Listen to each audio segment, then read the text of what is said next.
আসসালামু আলাইকুম রহমতুল্লাহি বারকাতুহু। আমরা যে আশা করেছিলাম যে বিপ্লবের পর একটি দুর্নীতিমুক্ত বাংলাদেশ হবে এবং কোনো ভেজাল থাকবে না, চাঁদা থাকবে না, চাঁদাবাজি থাকবে না, স্বজনপ্রীতি থাকবে না, ঘুষ থাকবে না, এগুলো থাকবে না, কিন্তু সেটা আমাদের হচ্ছে না।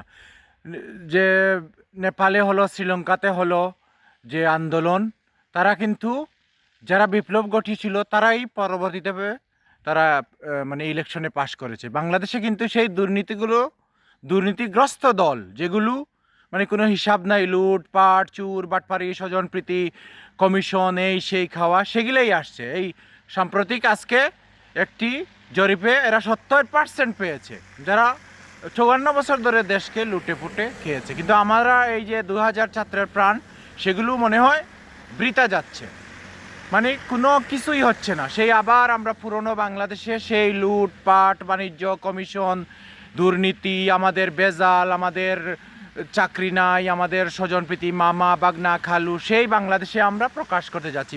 যেভাবে জনগণ চুর, তার সরকারও সেভাবে চুর।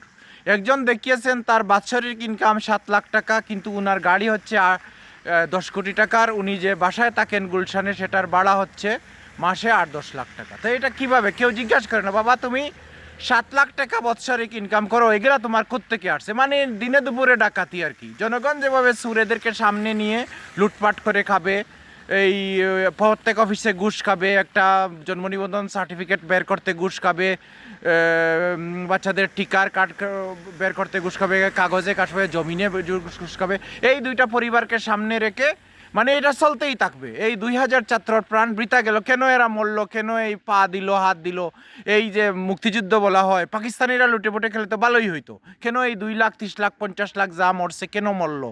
যে এরা যদি 2টা 3টা ফ্যামিলির সামনে রেখে এই লুটপাট করে খায়, বাংলাদেশ কখনো ঠিক হবে না।